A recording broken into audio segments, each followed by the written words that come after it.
The failed exam. The paper slid onto her desk, face down. Her teacher's voice echoed, "Class, these are your results." Anna flipped it over. Red ink screamed back at her. 37,100. Her stomach dropped. Around her, whispers spread like wildfire. She failed again. She's hopeless at math. That night, the scene replayed in her mind like a broken film reel, over and over again. Anna sat at the kitchen table, exam paper trembling in her hands. Her father sighed heavily. "Anna, you can't keep failing like this. What's wrong?" She wanted to explain that numbers danced before her eyes, that equations blurred like rain on glass. But all she managed was silence. The camera of her life seemed to zoom out, leaving her small and insignificant in the frame. The next day, she stayed after class. Her math teacher, Mrs. Carter, noticed her lingering.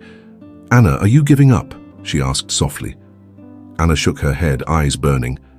"I want to get better. I just don't know how." Mrs. Carter leaned closer. "Then let's start small. 10 problems a day, not to pass the test, but to build your mind." The screen of Anna's life cut to montage. Her at her desk, pencil in hand, erasing mistakes, scribbling again. Day after day, the sequence repeated. Rain tapping on windows, midnight lamps burning, frustration turning into focus.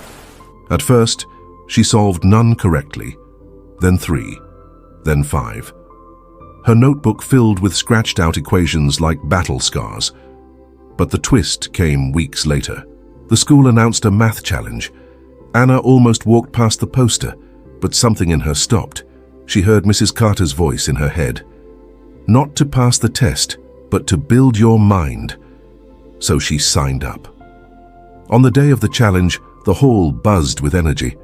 Students scribbled furiously. Anna's heart pounded like war drums. She stared at the paper, frozen. Then she remembered her nightly practice. 10 problems a day. Her breathing steadied. One by one, answers formed. Not all correct, but enough to push her forward. When results were announced, Anna didn't win. She didn't even place in the top 3. But when her name appeared in the top 10, she gasped. From failure to top 10, it felt like victory. The cinematic twist? Her father, who had once sighed in disappointment, was waiting outside the hall. In his hands was her old test paper with the red 37,100. He had kept it. He smiled, tears glistening in his eyes. "This," he held up the paper, "doesn't define you. That effort inside, that's who you are." Anna clutched her notebook tighter. For the first time, she understood. Grades were not the end of her story. They were only snapshots in a much longer film. Anna's journey shows us something deeply human. Failure is not a verdict, but a beginning. Scores do not define identity. What defines us is persistence, the daily, often invisible effort that rewires the brain and strengthens resilience. Psychologists call this deliberate practice, focused, consistent training on small steps. Neuroscience confirms each solved problem strengthens neural pathways, turning confusion into clarity. Anna's red 37 wasn't a label of failure. It was the first scene of her transformation story.